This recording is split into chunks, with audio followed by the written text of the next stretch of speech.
Hello everyone, this is Sangeeta Jha और स्वागत कर रही हूँ आप सभी का मैं अपने चैनल स्टडी होम पे। तो दोस्तों, आज मैं आपके साथ यहाँ पे डिस्कस करने जा रही हूँ previous year question paper of UPPSC A यानी कि असिस्टेंट इंजीनियर का और हिस्ट्री का पेपर का पार्ट 3 है ये, क्योंकि पार्ट 1 एंड 2 हम यहाँ पे कंप्लीट कर चुके हैं पहले से ही। तो आज यहाँ पे 21 से 30 क्वेश्चन लिए गए हैं और ये क्वेश्चन बहुत ज्यादा इंपॉर्टेंट है। चाहे आप किसी भी एग्जाम के एस्पिरेंट हो, चाहे आप यूपी पीसीएस की तैयारी कर रहे हो, चाहे आप यूपी ट्रिपल एससी की तैयारी कर रहे हो, जिसमें भी आपका जीए जीएस का क्वेश्चन आता है तो आप यहाँ से उन सब चीजों को पढ़ सकते हैं। तो चलते हैं अपने अगले क्वेश्चन पे। पहला क्वेश्चन है आपका, the Brihadeeswara temple dedicated to lord Shiva in 1014 is situated at which of the following places? यानी बृहदेश्वर मंदिर जो भगवान शिव को वर्ष 1014 में समर्पित किया गया था, निम्न में से किस स्थान में स्थित है? ऑप्शन की तरफ चलते हैं। ए ऑप्शन है आपका कुंभकोणम यानी कि कुंभकोणम में, बी है आपका चिदम्बरम यानी कि चिदम्बरम में, सी है आपका कांचीपुरम दैट इज कांचीपुरम में, और डी है आपका तंजावुर यानी कि तंजावुर में। और ये क्वेश्चन आपसे पूछा गया है यूपीपीएससी ए 2008 के क्वेश्चन पेपर में। तो सही ऑप्शन है आपका बृहदेश्वर मंदिर जो भगवान शिव को वर्ष 1014 में समर्पित किया गया था, उसे तंजावुर यानी कि तंजौर में बनाया गया था। और तंजावुर कहाँ पर स्थित है? तमिलनाडु में स्थित है। और यह मंदिर भगवान शिव के लिए ही स्पेशल तौर पे बनाया गया था और इसे चोल शासक ने बनाया था, और जिन्होंने बनाया था उनका नाम था राजा राज प्रथम। और ये जो मंदिर है ये चोल वास्तुकला का एक अद्भुत नमूना है। ठीक है, अब चलते हैं अपने नए क्वेश्चन पे जो कि है क्वेश्चन नंबर 22। और क्वेश्चन में क्या कहा गया है आपसे? Brihadeeswara temple of Thanjavur was constructed during the reign period of, यानी कि किसके समय में बनाया गया था? तंजौर का बृहदीश्वर मंदिर निम्न में से किसके शासनकाल में बना? तो ए ऑप्शन है आपका Vijayalaya that is Vijayalaya, B है आपका राजा राज फर्स्ट यानी कि राजा राज प्रथम, सी है आपका राजेंद्र यानी कि राजेंद्र, और डी है आपका कुलोत्तुंगा यानी कि कुलोत्तुंग। और ये क्वेश्चन आया है यूपीपीएससी ए 2011 के क्वेश्चन पेपर में। तो सही ऑप्शन है आपका ऑप्शन नंबर बी। अभी मैंने आपको बताया 21 क्वेश्चन में कि इसको राजा राज प्रथम ने बनाया था तंजावुर के बृहदेश्वर मंदिर को, और ये मंदिर स्थित है आपका तमिलनाडु में। और इस मंदिर को यूनेस्को ने विश्व धरोहर घोषित किया है। इसे 1003 से 1010 ईस्वी के बीच चोल शासक राजा राज प्रथम ने बनवाया था, जो कि पूरी तरह से ग्रेनाइट से निर्मित है। ओके, चलिए देखते हैं अब अपना question number 23। Who is the following Gupta rulers is credited with issuing inscriptions of the first time? निम्न में से किस गुप्त शासक को पहली बार अभिलेख जारी करने का दायित्व दिया जाता है?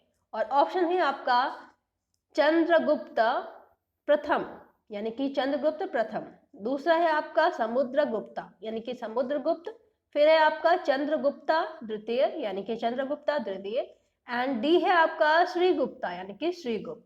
और ये क्वेश्चन आया है आपका यूपीपीएससी ए 2007 के पेपर 1 में। तो चार ऑप्शन में से सही ऑप्शन होगा आपका option number B Samudragupta. Samudragupta ने क्या हुआ था? समुद्रगुप्त ने क्या किया था? पहली बार अभिलेख जारी किया था। ठीक है, तो समुद्रगुप्त को पहली बार अभिलेख करने वाले वो पहले शासक थे। और इलाहाबाद स्तंभ शिलालेख जो है वो आपका एक अभिलेख है और ये एक प्रशस्ति है। ठीक है, जो दरबारी हरिसेन द्वारा बनाया गया था। और यह शिलालेख समुद्रगुप्त के विजय अभियान को दिखाता है यानी कि डिनोट करता है। यानी कि समुद्रगुप्त जब विजयी हुए थे तो उन्होंने इलाहाबाद में एक स्तंभ बनाया था। ठीक है, उसी को बोलते हैं कि गुप्त शासक में जो पहली बार अभिलेख जारी किया गया था वो समुद्रगुप्त के द्वारा किया गया था। क्वेश्चन नंबर 24 है आपका, which of the Gupta rulers has been described as Napoleon of India? यानी किस गुप्त शासक को भारत का नेपोलियन कहा गया है? ऑप्शन देखिए, ए है आपका चंद्रगुप्ता फर्स्ट यानी कि चंद्रगुप्त प्रथम, बी है आपका समुद्रगुप्ता यानी कि समुद्रगुप्त, सी है आपका चंद्रगुप्ता सेकंड यानी कि चंद्रगुप्त द्वितीय, एंड डी है आपका स्कंदगुप्ता यानी कि स्कंदगुप्त। और ये क्वेश्चन पूछा गया है आपसे यूपीपीएससी एई 2011 के एग्जाम में। तो सही ऑप्शन है आपका नेपोलियन किसे कहा जाता है भारत का? ऑप्शन है आपका समुद्रगुप्त, जो कि सही ऑप्शन होगा। तो समुद्रगुप्त को हम भारत का नेपोलियन कहते हैं, और ऐसा किसने कहा था? वीएस स्मिथ ने कहा था। समुद्रगुप्त विश्व इतिहास का सबसे सफल सम्राट माना जाता है, और उसने अपने जीवन काल में कभी भी पराजय का स्वाद नहीं चखा था, यानी कि वो अपनी जिंदगी में कभी भी किसी भी राजा से युद्ध किया है उसने, तो वो कभी भी हारा नहीं था, और उसने ही पाटलिपुत्र को अपनी राजधानी बनाई थी। 25 क्वेश्चन है आपका, 25th question sorry. The town of Harshad in Madhya Pradesh was founded by, यानी कि मध्य प्रदेश के हर्षद शहर का निर्माण किसने किया? ऑप्शन ए है आपका Ashoka, that is Ashok, B है आपका भोज यानी कि भोज, सी है आपका हर्षवर्धन यानी कि हर्षवर्धन, और डी है आपका विक्रमादित्य यानी कि विक्रमादित्य। और ये क्वेश्चन पूछा गया है आपसे यूपीपीएससी एई 2007 के पेपर 1 में। तो सही ऑप्शन है आपका मध्य प्रदेश के हर्षूद शहर का निर्माण राजा हर्षवर्धन ने कराया था।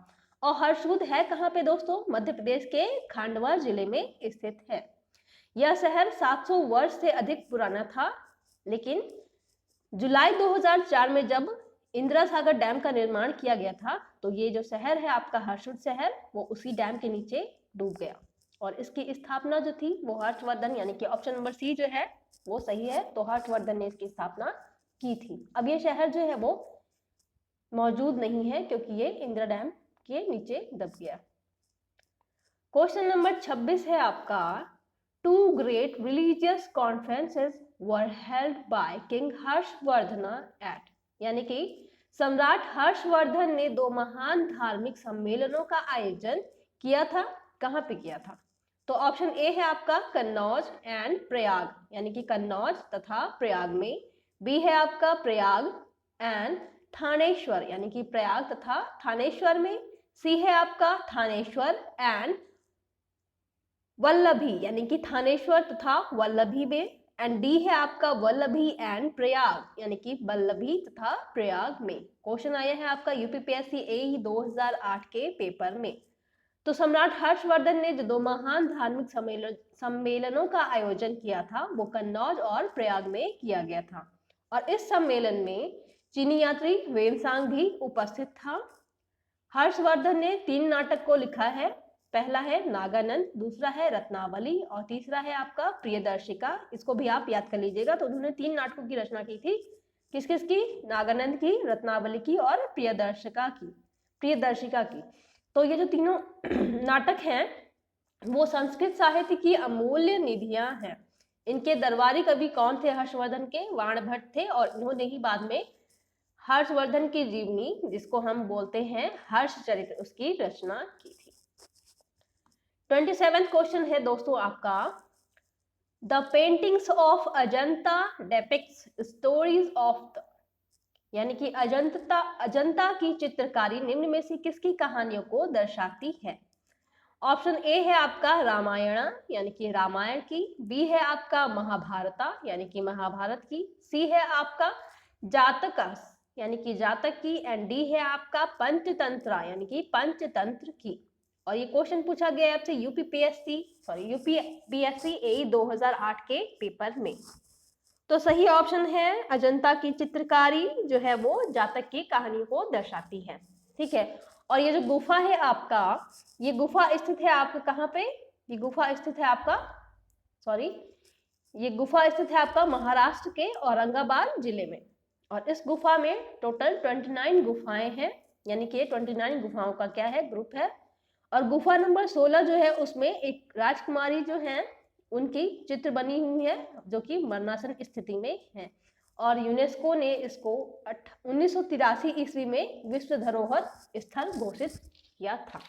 ठीक है, अब चलते हैं क्वेश्चन नंबर 28 की तरफ। क्वेश्चन नंबर 28 है आपका चूज द करेक्ट पेयर, यानी कि सही युग्म को चुनिए। ए ऑप्शन है आपका एलोरा केव्स, यानी कि और इन्होंने बनाया किसने है, सका ने, यानी कि एलोरा की गुफाएं बनाई हैं सक ने। बी है आपका महाबलीपुरम और इसको बनाया किसने है, राष्ट्रकूट ने, यानी कि महाबलीपुरम का निर्माण कराया है राष्ट्रकूट ने। सी है आपका मीनाक्षी टेम्पल और इसको बनवाया है पल्लवाज ने। और डी है आपका खजुराहो जिसको बनवाया है चंदेलों ने।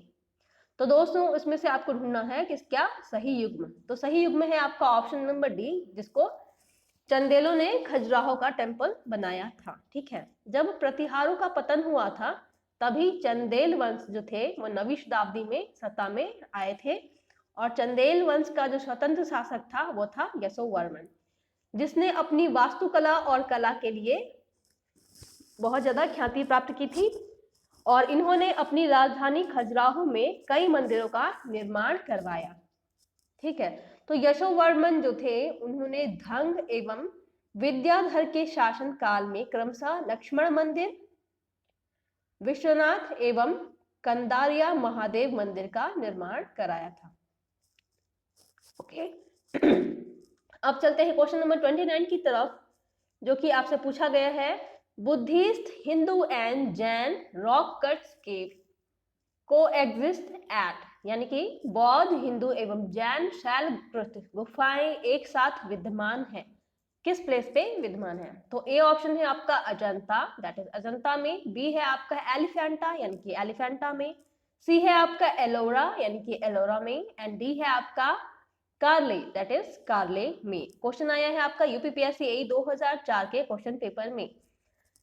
तो दोस्तों सही ऑप्शन है आपका ऑप्शन नंबर सी एलोरा। ठीक है, एलोरा में बौद्ध, हिंदू और जैन इन तीनों की शैलकृत गुफाएं जो है वो एक साथ विद्यमान है। इन तीनों की शैलकृति गुफाएं वहां पे स्थित हैं और ये औरंगाबाद यानी कि महाराष्ट्र के औरंगाबाद नामक जिले में स्थित है। और इसका निर्माण जो है वो राष्ट्रकूट वंश के शासकों द्वारा कराया गया था एलोरा गुफा का। ठीक है, तो आप याद रखिएगा इस क्वेश्चन को। यहाँ पे बौद्ध, हिंदू और जैन तीनों की शैलकृत गुफाएं जो है वो एक ही प्लेस पे स्थित है, जो कि एलोरा है। और एलोरा कहाँ पे स्थित है आपका, औरंगाबाद महाराष्ट्र का एक जिला है, वहां पे स्थित है। चलते हैं अगले क्वेश्चन की तरफ, जो है आपका who among the following founded the Vikramshila Mahavihara which was a great centre of education. निम्नलिखित में से किसने शिक्षा के एक महान केंद्र विक्रमशिला महाविहार का निर्माण करवाया था। क्वेश्चन आया है आपका यूपीपीएससी एई 2008 के क्वेश्चन पेपर में। तो सही ऑप्शन होगा आपका पहला ऑप्शन, देखिए आप, पहला ऑप्शन है आपका बालादित्य, यानी कि बालादित्य ने। बी है आपका धर्मपाला, यानी कि धर्मपाल ने। सी है आपका गोपाला, यानी कि गोपाल ने। एंड डी है आपका हर्षवर्धन, यानी कि हर्षवर्धन ने। और ये क्वेश्चन आपसे पूछा गया है यूपीपीएससी एई 2008 के पेपर में। ठीक है, तो जो विक्रमशिला महाविहार है इसका निर्माण पालव वंशीय शासक धर्मपाल ने कराया था। ठीक है, यानी कि ऑप्शन नंबर बी जो है यही आपका सही आंसर होगा। और इस विश्वविद्यालय में बौद्ध धर्म तथा दर्शन के साथ साथ न्याय, तत्व ज्ञान और व्याकरण इन सभी का अध्ययन जो है वो कराया जाता था। इसे बख्तियार खिलजी ने बाद में नष्ट करवा दिया। और ये विश्वविद्यालय जो है आपका विक्रमशिला विश्वविद्यालय, ये बिहार के भागलपुर जिले में स्थित था। ठीक है, और ये जो है वो अब स्थित नहीं है, क्योंकि इसको बख्तियार खिलजी ने बाद में, जब उसने भारत पे आक्रमण किया था तो उसने बाद में नष्ट करा दिया इसको। तो दोस्तों ये थे आपके 10 क्वेश्चन का सेट। तो मुझे बताइएगा कि मैंने जो आपको पढ़ाया है वो आपको सही से समझ में आया है कि नहीं। दोस्तों एक क्वेश्चन आपसे पूछा जाता है और उसके बदले में मैं आपको 2-3 आंसर देती हूँ, यानी कि हर क्वेश्चन में 2-3 पॉइंट आपको तैयार जरूर हो जाता है। उन क्वेश्चंस को आप ध्यान दीजिएगा। ठीक है, जैसे आपसे पूछा गया कि हर्षवर्धन ने कौन कौन से जो नाटक है उसको लिखा था। ठीक है, एक क्वेश्चन आपका यहाँ से तैयार हो गया। हर्षवर्धन का दरबारी कवि कौन था ये भी आपको पता चल गया है। तो आगे हम करेंगे अपना पार्ट 4 हिस्ट्री के ही कुछ क्वेश्चन लेके। ठीक है, तो तब तक के लिए आप सब क्या कीजिएगा, मेरे चैनल को सब्सक्राइब कीजिएगा, लाइक करना मत भूलिएगा, और अगर अच्छा लगता है तो अपने दोस्तों के साथ भी आप शेयर कर सकते हो, ठीक है, क्योंकि सभी के क्वेश्चन पेपर में ये क्वेश्चन आएंगे ही आएंगे, चाहे आप यूपीपीसीएस की तैयारी कर रहे हो, चाहे वह आप यूपीपीएससी एई की तैयारी कर रहे हो, ठीक है, तो आपको जितने भी पेपर होने वाले हैं सब में ये क्वेश्चन जरूर पूछे जाएंगे। तो चलिए मैं विदा लेती हूँ आप सभी से। Thank you.